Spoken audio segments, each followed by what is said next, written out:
I want you to think about Tom out on the lake. Now, I've got to tell you, you probably can't see it from there, but this tie is a little fishy. Tom was a fisherman, and it's one of the things he loved to do. And it's one of the places that he found some incredible peace.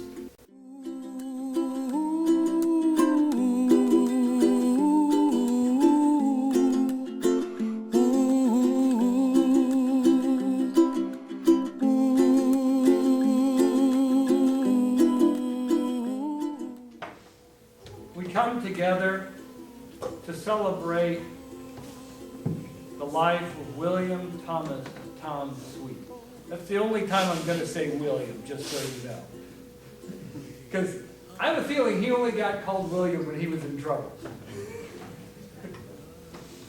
Dreams that you dream of once in a lullaby.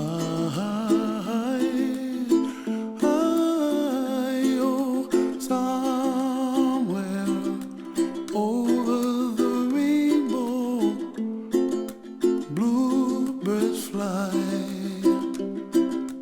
and the dreams that you dream of, dreams really do come true. Ooh, someday you wish upon a star, wake up where the clouds are far behind. Be where trouble melts like lemon drops, high above the chimney top. That's where We come to celebrate Tom's life. We come to celebrate his love,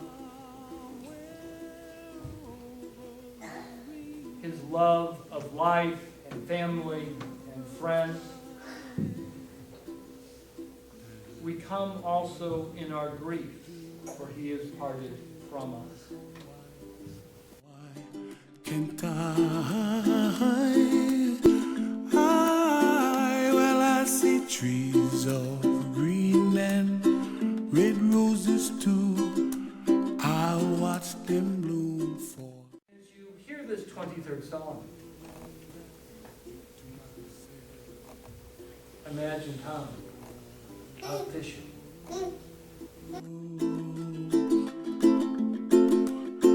Well, I see skies of blue and I see clouds of white and the brightness of day. I like the dark and I think to myself, what a wonderful world.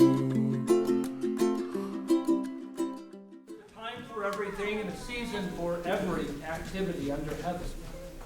There is a time to be born and a time to die. A time to plant and a time to harvest. A time to kill and a time to heal. A time to tear down and a time to build up. There is a time to weep and a time to laugh. A time to mourn and a time to dance.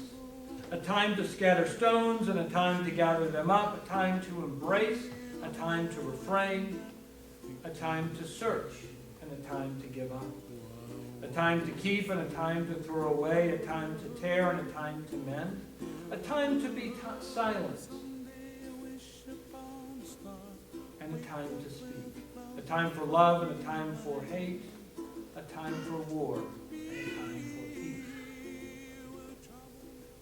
Like a lemon drops high above the chimney top, that's where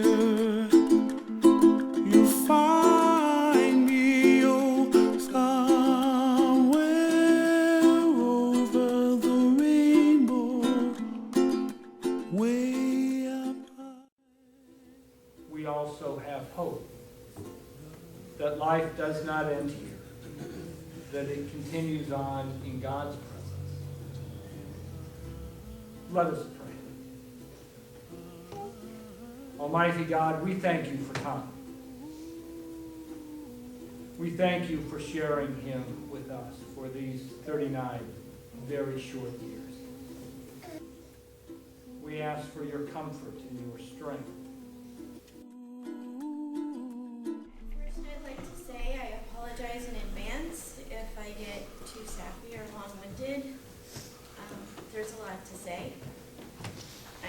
Tommy would be rolling his eyes at me by this point, but you'll just have to indulge me.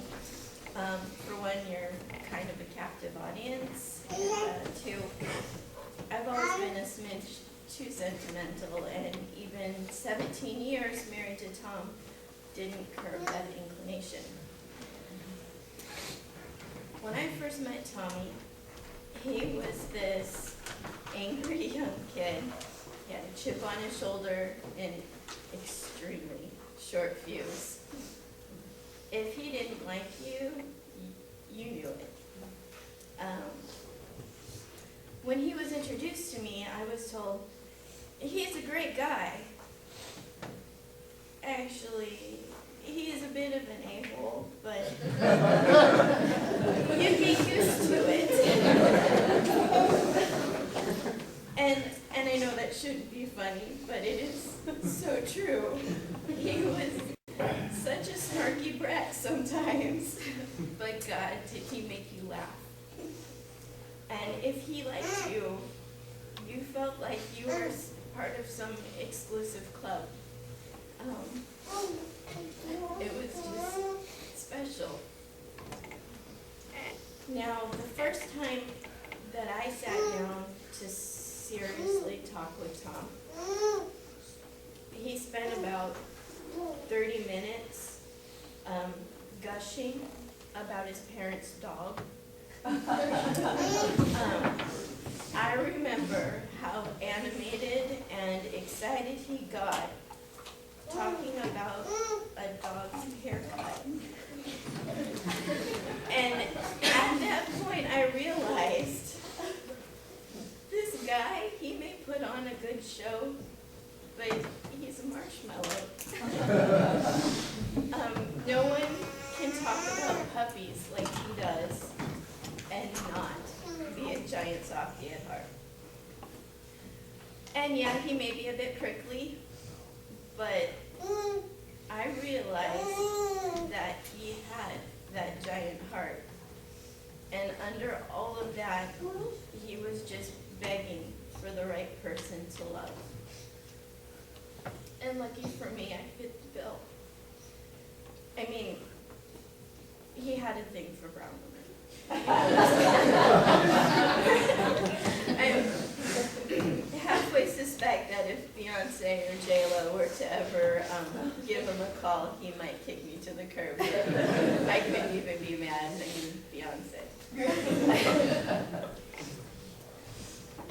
Over the weeks and months, Tom became my best friend. We just clicked. And then he became more than my best friend. And we could talk and laugh for hours. And we would spend the entire day together, and then he would leave, and as soon as he got home, he would call me. And he would stay on the phone with me way past my bedtime. My ear would be sore after we hung up, and I know a few times I fell asleep on the phone.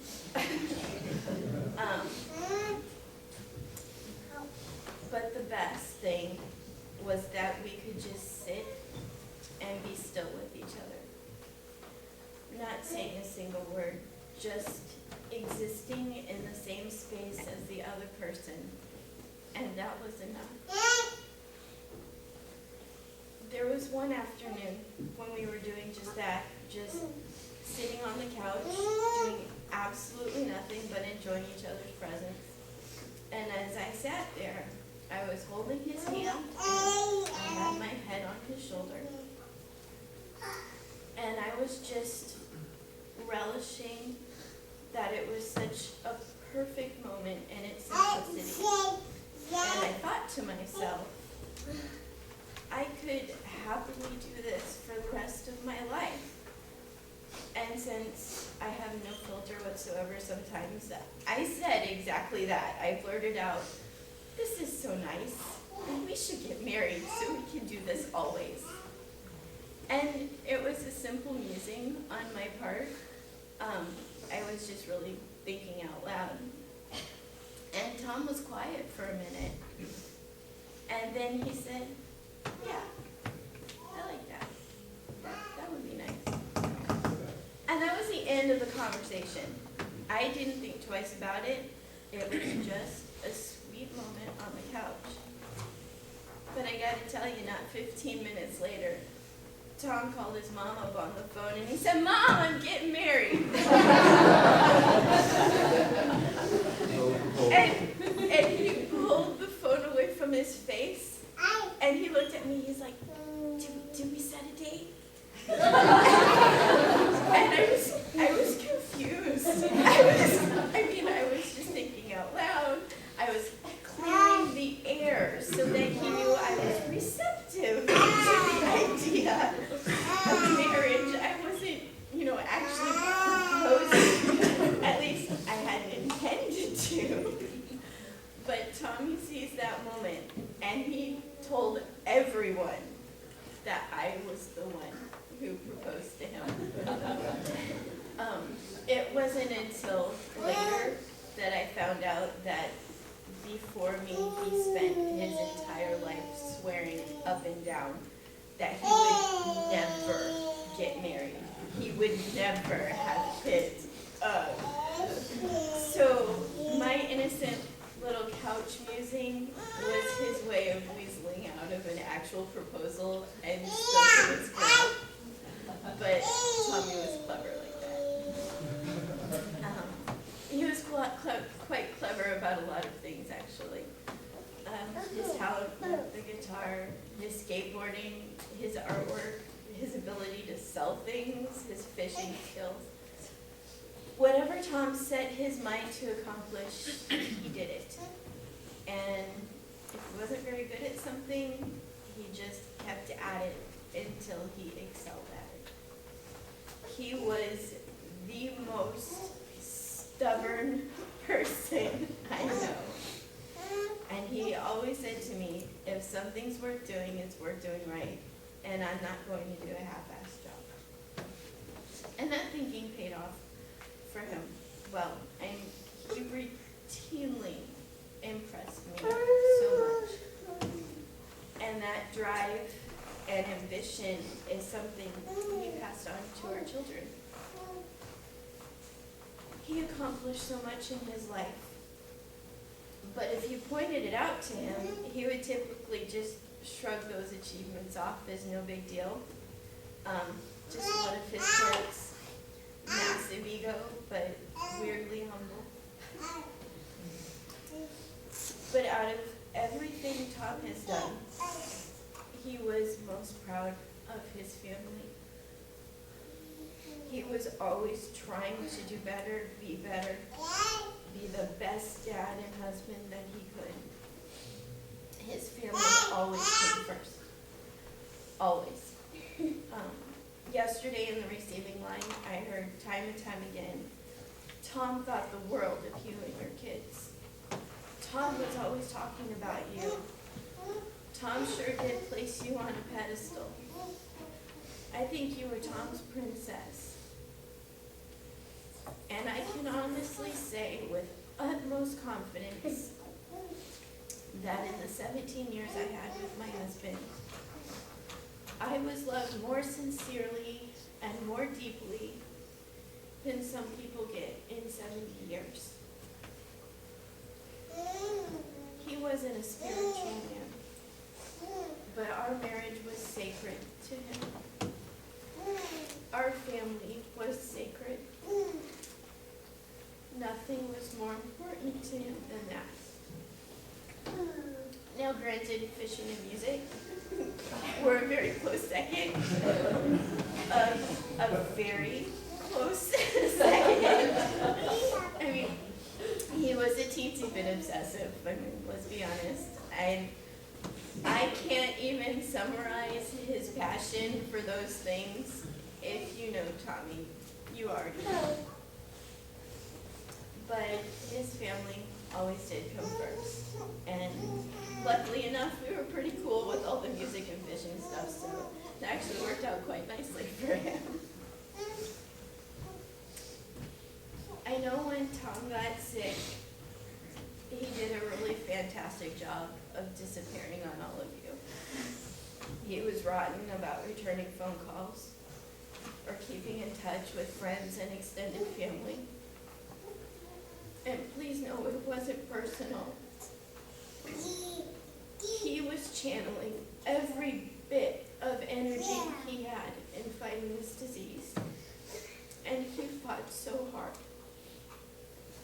He wanted every nanosecond of time that he could squeak out on this earth. And he didn't want to die. He had so much to live for, and he tried. He tried his best.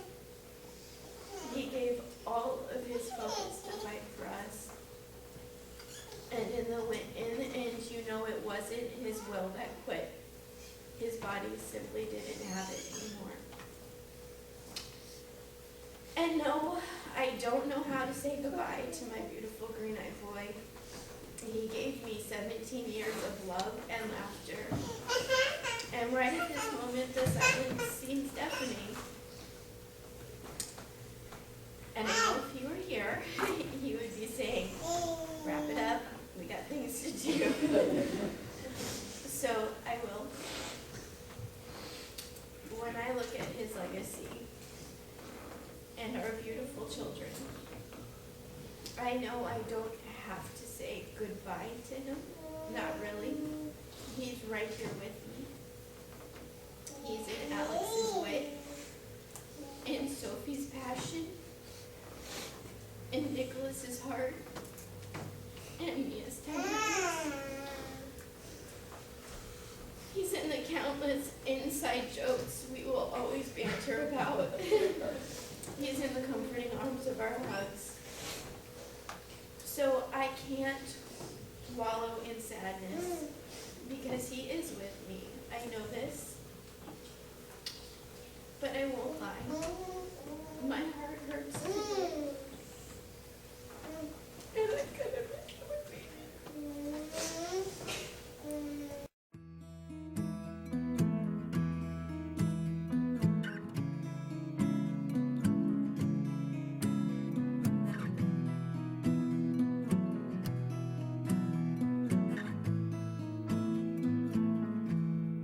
Loving can hurt.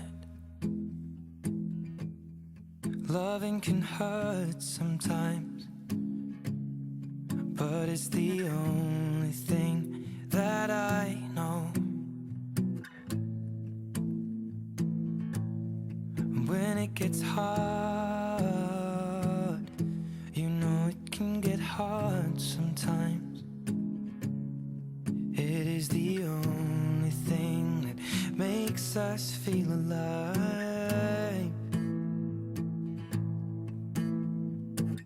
We keep this love in a photograph. We made these memories for ourselves, where our eyes are never closing, our hearts are never broken, and time's forever frozen still. So you can keep me inside the pocket of your ripped jeans, holding me closer till our eyes meet. You won't ever be alone. Wait for me to come home. Loving can heal. Loving can mend your soul. And it's the only thing that I know. I swear it will get easier. Remember that with every piece of you. And it's the only thing we take with us when we die. We'll keep this love in a photograph. We made these memories for ourselves, where our eyes are never closing, our hearts were never broken, and time's forever frozen still. So you can keep me inside the pocket of your ripped jeans, holding me closer till our eyes meet. You won't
under the lamppost back on 6th Street, hearing you whisper through the phone, wait for me to come home.